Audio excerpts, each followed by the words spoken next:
Jadi semua satu visi, semua satu misi, satu tujuan, yaitu melayani. Mereka jadi ngerti ternyata Tuhan punya rencana yang baik mereka bisa melihat masa depan di tangan Tuhan. Ada pengharapan baru, dan itu saya rasa Tuhan taruh panggilan itu dan beban itu untuk ayo kamu pergi lagi ke tempat yang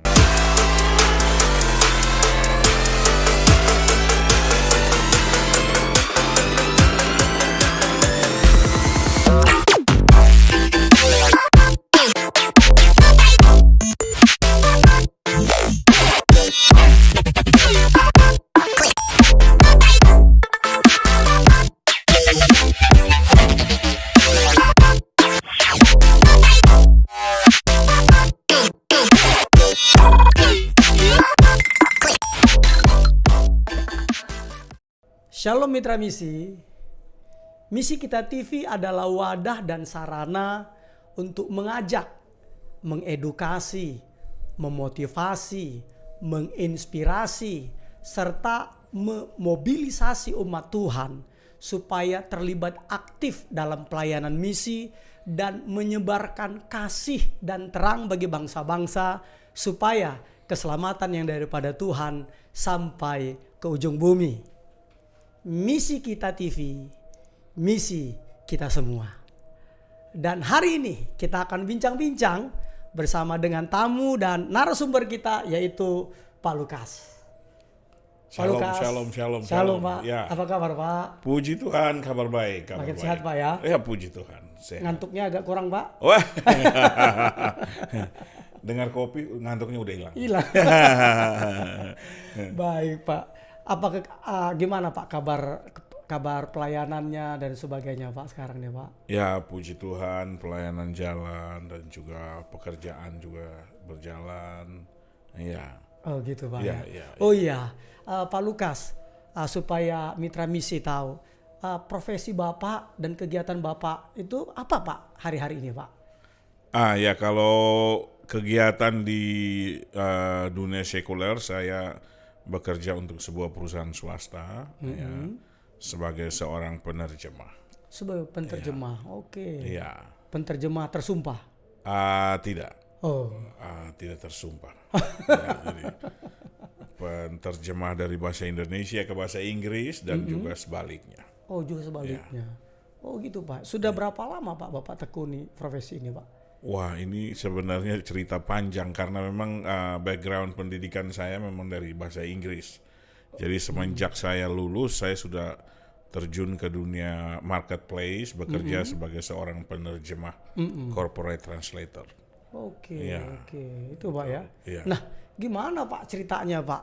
Bapak bisa terlibat di dalam pelayanan misi Pak. Ini karena kan tadi Bapak beritahukan bahwa Bapak kan adalah seorang profesional di dalam dunia marketplace. Ya. Gimana awal ceritanya Pak? Ya, sebenarnya pelayanan itu bagi saya adalah sebuah panggilan.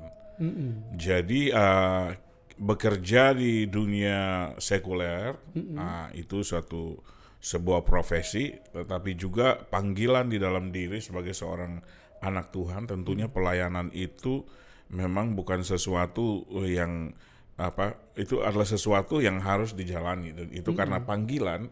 Jadi memang namanya panggilan, jadi ya itu harus dilaksanakan. Karena kalau tidak dilaksanakan itu memang kita ada miss sesuatu di dalam kehidupan. Oh, gitu Pak. Jadi gitu kira-kira. Nah, prosesnya itu Pak. Ya. Kan biasanya kan ada yang men-trigger kita kan Pak, Ya. sehingga kita akhirnya terlibat di dalam pelayanan misi Pak. Ya. Apa kira-kira Pak pengalaman apa yang Bapak alami pada saat itu? Atau kisah atau peristiwa apa yang memotivasi Bapak untuk terlibat dalam pelayanan itu Pak? Iya. Wah, ini cerita kira-kira sekitar 20-an tahun lalu ya. Pertama kali saya masuk di dalam sebuah komunitas rohani. Saya bergabung di sebuah komunitas rohani namanya Persekutuan Karyawan Kristen Oikumene. Dan saya terlibat di dalam kegiatan pelayanan itu beberapa waktu, sekitar 1-2 tahun. Dan setiap minggu kita beribadah. tapi saya melihat ini sebenarnya ada sesuatu yang lebih besar yang bisa dilakukan oleh komunitas ini. Dan komunitas ini adalah sebuah komunitas persekutuan yang terdiri dari orang-orang di dunia marketplace, dari berbagai latar belakang pekerjaan yang masuk di dalam wadah ini, kemudian beribadah setiap minggu. Dan saya lihat, wah ini berpotensi untuk melakukan sesuatu. Dalam pikiran saya memang misi itu paling pas untuk orang-orang ini. Sehingga saya mulai berbicara dengan pemimpinnya. Waktu itu pemimpinnya adalah Pak Reni Rorong MBA, dan juga salah satunya adalah Pak Eko, dan saya berbicara Pak Eko Wibowo. Jadi saya bilang, saya lihat ini sebenarnya komunitas ini punya potensi besar untuk melakukan sebuah pelayanan yang lebih lagi. Dan saya ditanya sama Pak Reni, kira-kira apa ya? Oh, saya lihat sih memang pelayanan misi. Karena teman-teman di dalam komunitas ini orang-orang profesional punya kapasitas yang cukup bagus dan bisa melakukan suatu pelayanan dengan skala yang lebih besar. Dengan jangkauan yang lebih luas dan khususnya misalnya pelayanan misi. Dan rupanya usulan saya itu diterima. Dan waktu itu karena saya yang mengusulkan, saya langsung pikir. Karena waktu dulu saya kuliah di Salatiga, jadi saya paling tidak tahu beberapa tempat di sana yang ada gereja-gereja kecilnya. Jadi waktu itu saya pilih tempat di gereja-gereja kecil di kaki Gunung Merbabu.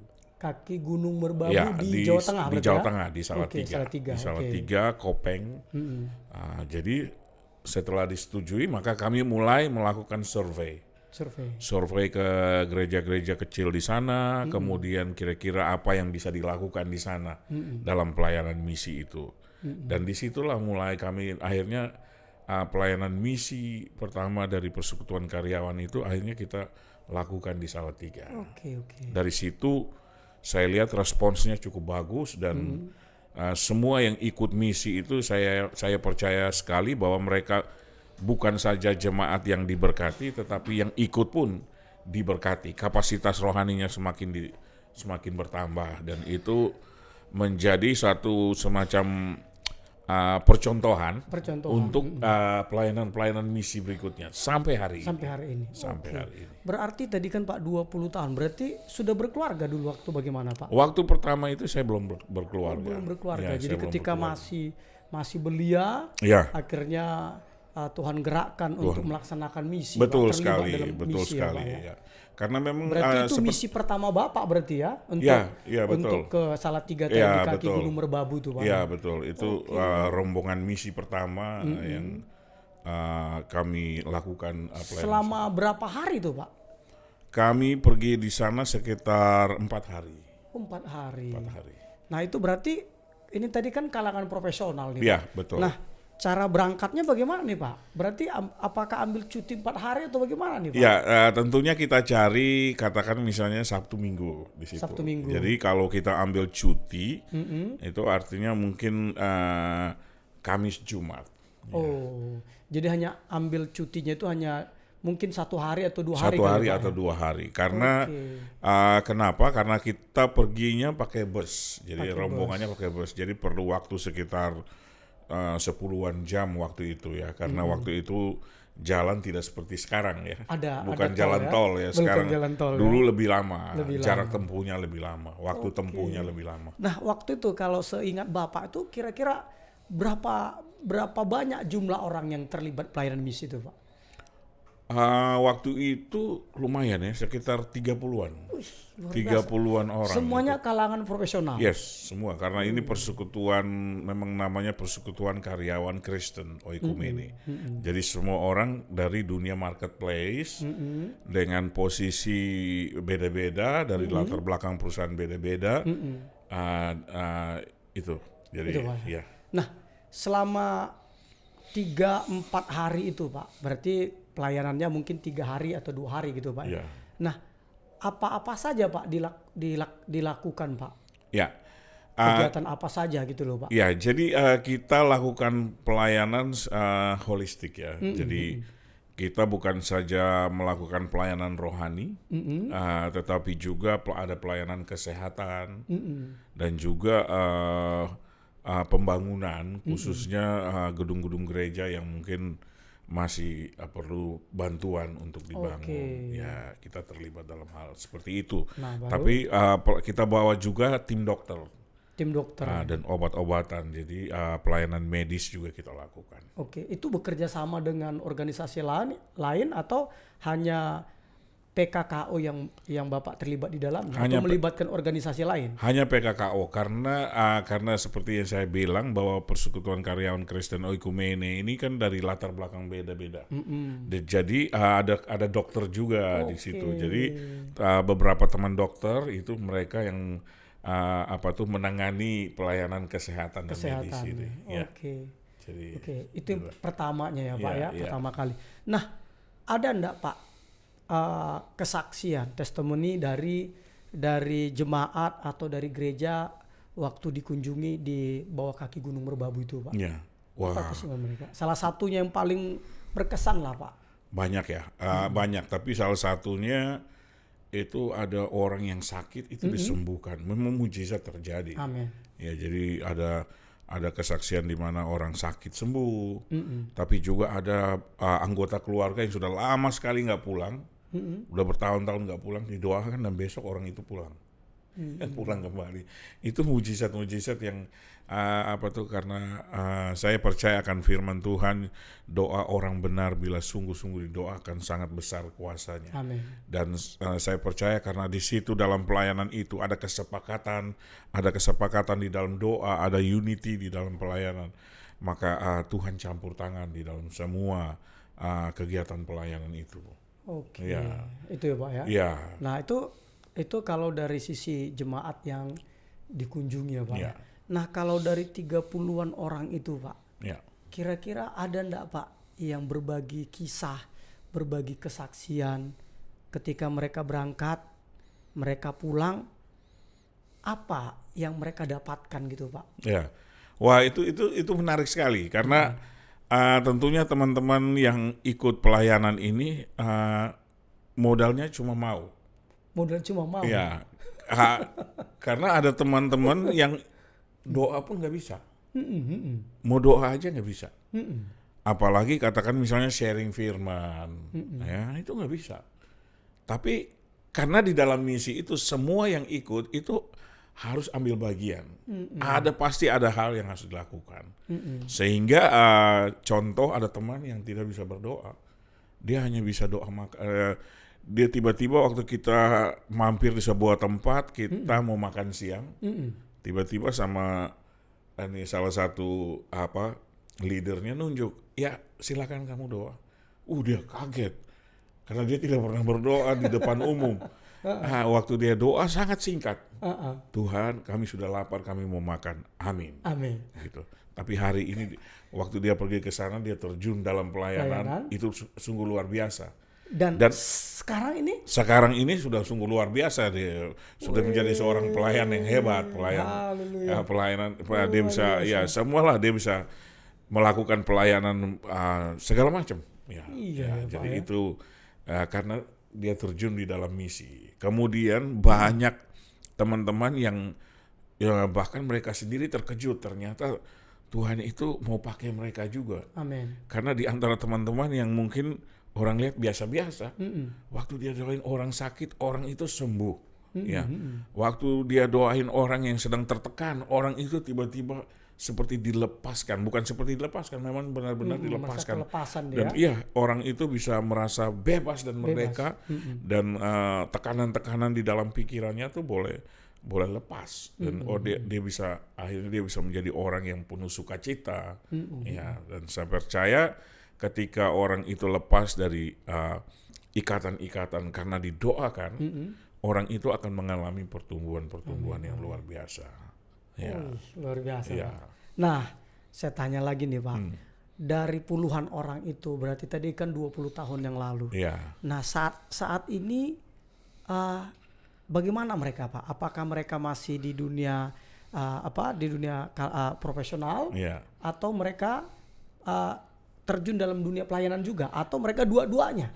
Sampai sekarang masih dua-duanya. Tapi saya lihat banyak sekali yang karirnya tuh dulu waktu kita pelayanan itu masih di level-level bawah. Tapi Di bawah. beberapa di antaranya tuh sampai level paling puncak di perusahaan di mana mereka berada. Dahsyat. Puncak, benar-benar top. Wih. Jadi CEO, jadi presiden director, bahkan ada yang jadi komisaris utama. Dulu tuh pergi itu biasa, nggak ada apa-apanya. Bahkan saya ingat seorang teman itu, bukan seorang teman, rata-rata waktu pergi itu biasa-biasa. Tapi sekarang mereka pelayanan di gereja juga luar biasa. Dahsyat. Tetapi juga di marketplace mereka juga jadi orang-orang yang luar biasa. Ya. Di level-level top mereka, Pak. Iya, top. Itu luar biasanya, Pak. Bahkan pendidikan mereka juga bertambah. Dulu ada yang biasa-biasa, sekarang jadi doktor dalam bidang komunikasi atau bidang bisnis. Ada. Iya, Pak. Ada. Bahkan juga kita punya beberapa teman itu di dunia pemerintahan, dan lain sebagainya. Mereka karirnya naik terus. Iya, Pak. Iya. Oke, Pak. Iya. Nah, kembali lagi tuh, Pak. Pertanyaan saya, Pak. Berarti, Pak, ini, Pak, yang waktu orang Bapak tadi kan Sabtu Minggu mungkin berangkat dari hari Kamis malam atau Jumat malam baru berangkat. Itu waktu berangkat itu ke Jawa Tengah itu berarti sewa penginapan begitu atau bagaimana? Betul, di sana kita sewa penginapan. Jadi kita berangkat dari Jakarta pakai bus. Nah, tentunya kita sudah lakukan survei sebelumnya.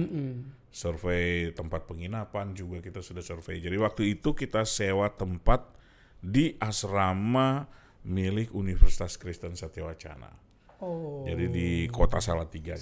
Dari situ baru kita sewa bus lagi untuk naik ke Kopeng. Oh, itu nama desa Ya, di kaki. Kopeng di itu kaki seperti Gunung puncaknya di Jakarta. Oke. Ya, kalau di Kopeng. Jakarta kita ke puncak, kalau di Salatiga itu namanya Kopeng. Kopeng. Kita sewa kendaraan-kendaraan kecil karena dia akan naik gunung Menanjak. nanjak. Jadi ada kendaraan-kendaraan khusus seperti jeep gitu yang membawa kita naik sampai ke atas. Iya, Pak. Ya, gitu. Luar biasa, Pak. Nah, Pak, waktu berangkat itu, Pak, kan dengan latar belakangnya berbeda-beda. Ya. Ada enggak, Pak, dari beberapa rekanan itu merasa enggak nyaman karena mungkin dia tinggal di kota besar, tempatnya nyaman, bagus, tertata rapi, bersih, dan ketika mereka pelayanan ke daerah begitu, mereka menghadapi hal yang sebaliknya. Ada enggak, Pak, kira-kira mereka ya sedikit komplain atau bagaimana gitu, Pak? Ya, tentunya sebelum berangkat itu berbagai macam persiapan kita lakukan.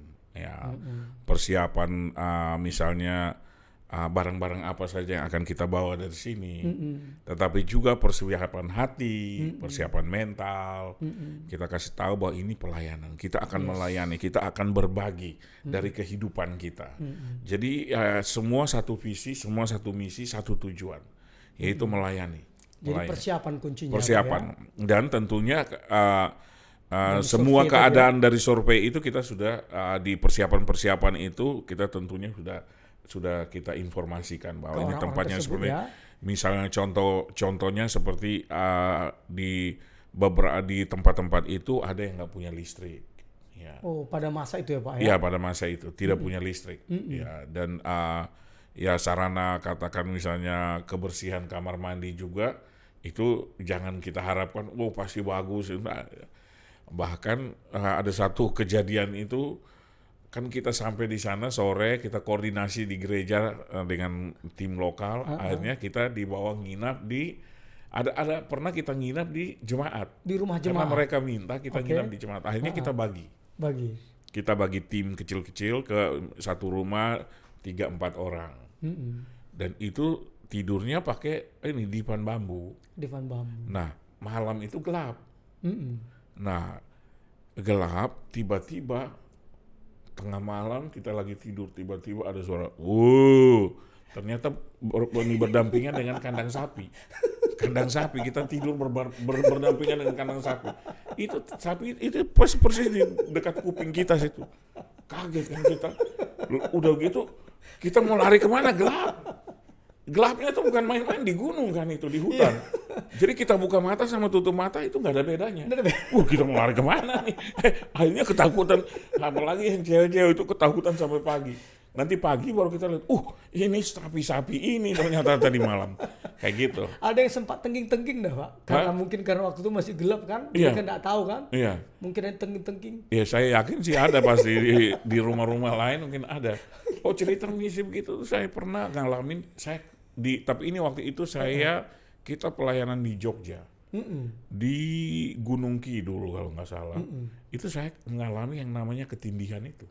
Ketindihan itu. Kita tidur di konsistori gereja yang belum jadi. Jadi tidur di kasur di lantai.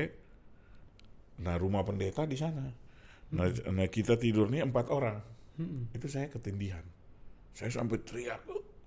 Yang lucunya itu teman-teman di samping saya itu nggak dengar. Pak pendeta yang jauh sana dia dengar.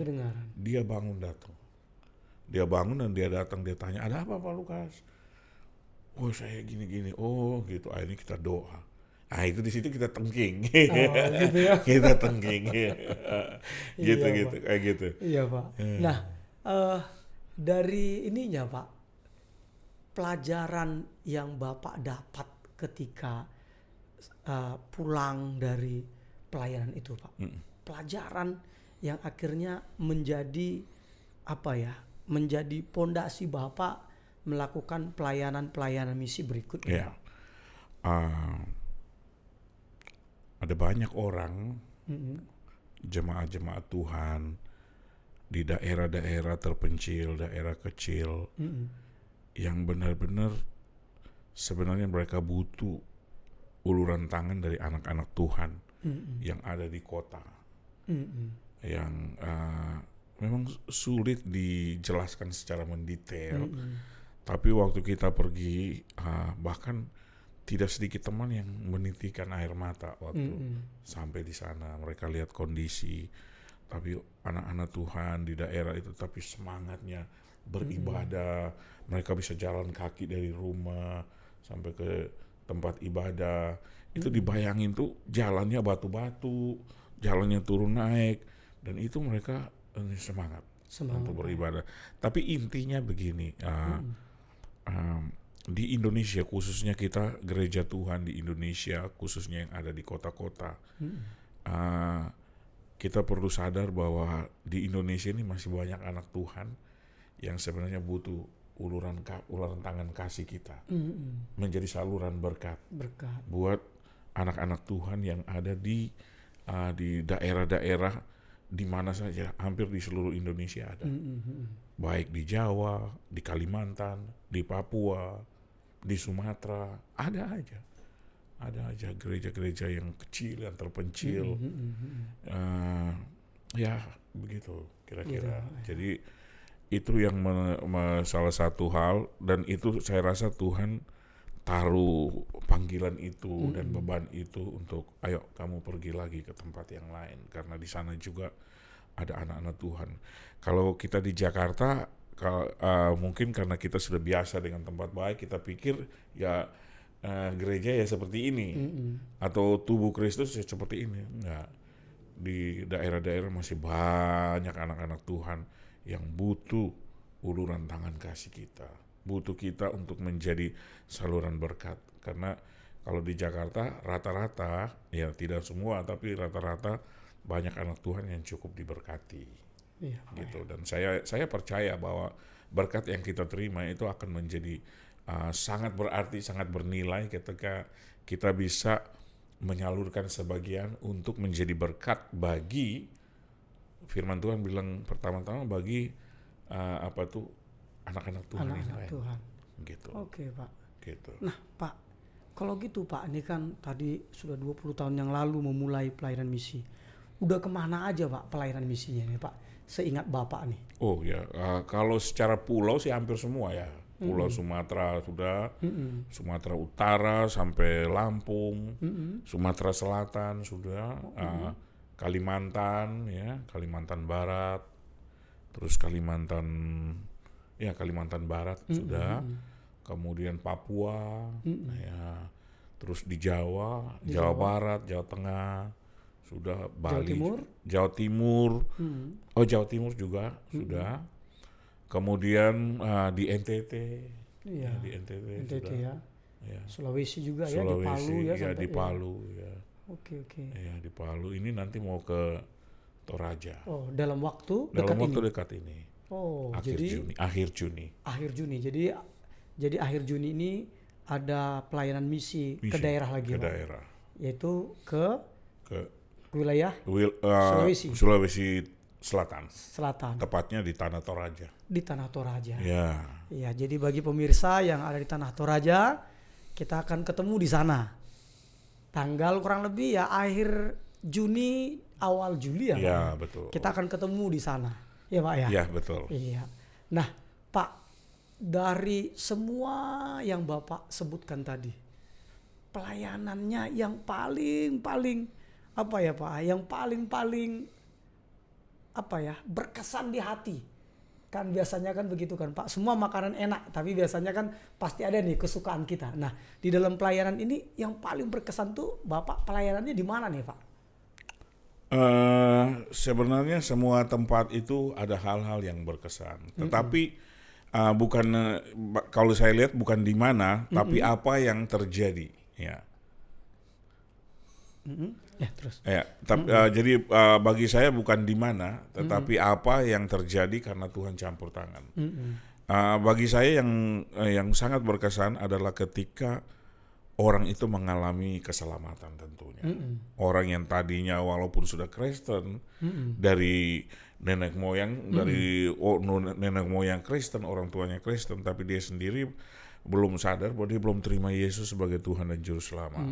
Itu salah satu misi inti dari pelayanan misi itu. Yang kedua tentunya pertobatan. Banyak orang Kristen yang masih hidup di dalam hal-hal yang di luar kehendak Tuhan, ya, sehingga banyak kehancuran, ya, hidup dalam kejahatan. Dan ketika pelayanan itu kita kerjakan, Tuhan campur tangan. Orang mulai bertobat. Saya pernah alami di mana saya di Jawa Barat waktu itu, di Jawa Barat itu ada sebuah keluarga yang sudah lama tidak ke gereja, sudah bertahun lah. Tempatnya di mana tuh, Pak, di Jawa Barat? Di Pengalengan. Nah, itu kita nginap di rumah-rumah jemaat juga. Saya nginap di sebuah rumah jemaat yang tidak ada listrik, rumah kecil di pinggir bukit, rumah sangat sederhana, dan ternyata bapak ibu itu sudah tidak ke gereja bertahun-tahun. Karena semacam akar pahit, kebencian, dan kami sharing semalaman itu sampai jam 3 pagi. Jam 3 pagi. Dan akhirnya besok saya lihat terjadi pertobatan di situ. Ada mereka bertobat, mereka minta ampun sama Tuhan. Mereka jadi ngerti ternyata Tuhan punya rencana yang baik buat mereka. Mereka bisa melihat masa depan di tangan Tuhan. Ada pengharapan baru. Besok mereka ke gereja. Dan itu pendeta kaget. Karena ini keluarga ini sudah lama tidak datang ke gereja. Dan mereka tahu bahwa ada semacam sakit hati, dan mereka juga bingung harus bagaimana. Tapi hari itu terjadi pertobatan dan pemulihan. Dan mereka boleh kembali ke gereja. Bagi saya hal-hal seperti itu bagi saya sangat terkesan. Saya sangat berkesan, bukan karena apa, tapi saya lihat memang Tuhan campur tangan ketika ada perkara-perkara yang ajaib. Yang penting jiwa-jiwa ini, ya, di samping hal-hal lain yang kita kerjakan, tetapi keselamatan jiwa itu menjadi fokus utama kita. Baik, Pak. Ya. Baik, Pak Lukas. Karena waktu, Pak, mungkin ada pesan yang mau Bapak sampaikan kepada mitra misi. Monggo, Pak, silakan disampaikan, Pak. Ya, saudara-saudara sekalian, sahabat-sahabat, teman-teman sekalian, Kita semua sebagai orang, saya percaya kita semua adalah orang-orang yang diberkati Tuhan. Apapun kondisi dan keadaan yang kita alami saat ini, kita percaya bahwa kita orang yang diberkati. Tapi ada satu hal yang Tuhan rindu buat kita untuk kita pergi dan menjadi berkat. Nah, saudara, misi ini salah satu wahana yang sangat bagus untuk kita melayani. Karena ketika kita bermisi, kita tidak kenal orang yang akan kita layani. Dan ini sungguh luar biasa, karena ketika Tuhan bilang kalau kita melayani, kita memberkati, kita menjadi berkat buat orang-orang yang tidak bisa membalas kepada kita, Tuhan sendiri yang akan membalas. Dan saya percaya ada karunia-karunia yang Tuhan taruh di dalam kehidupan saudara. Dan saudara jangan tunggu, karena ini waktunya untuk saudara pergi. Dan firman Tuhan bilang, stir up your gift, untuk menjadi berkat bagi banyak orang. Di situ hidup Anda akan menjadi sangat bermakna, dan Anda bisa melihat hidup Anda sebagai hidup yang begitu berharga di mata Tuhan. Karena melayani itu adalah sebuah panggilan dari Tuhan. Begitu, saudara. Baik, Pak Lukas. Terima kasih banyak, Pak. Sama-sama. Ya, Tuhan berkati. Ya. Baik, mitra misi, kita sudahi diskusi kita, bincang-bincang kita dengan Pak Lukas Weni. Dan saya mau sampaikan kepada mitra misi bahwa ketika kita melaksanakan misi, sering sekali tanpa kita sadari kehadiran kita itu membuat orang-orang di desa, orang-orang di daerah, orang-orang di pedalaman, mereka jadi berani bermimpi. Karena ada orang-orang kota yang mereka lihat, ada orang-orang dari kota mereka lihat, memberikan motivasi, memberikan inspirasi, sehingga mereka tahu bahwa dunia ternyata tidak seperti mereka pikirkan hanya seluas kampungnya. Ternyata masih ada kampung-kampung lain, bahkan ada negara-negara lain. Dan saya adalah produk dari orang-orang yang melakukan misi, dan saya ditangkap Tuhan pada saat itu, dan akhirnya saya mendedikasikan hidup saya menjadi hamba Tuhan. Karena apa? Karena ada orang kota yang datang mengunjungi, melayani saya di daerah. Dan saya akhirnya ditangkap oleh Tuhan, dan akhirnya saya serahkan hidup saya kepada Tuhan, sehingga hari ini saya menjadi hamba Tuhan, menjadi gembala sidang dari salah satu gereja Tuhan, GBI Tahta Daud, yang ada di kota Jakarta. Amin. Jadi kepada mitra misi, ayo saya ajak untuk kita terlibat aktif melaksanakan misi, karena setiap jerih payah kita tidak akan sia-sia. Amin. Terima kasih. Tuhan Yesus Kristus berkati. Shalom, shalom, shalom. Shalom.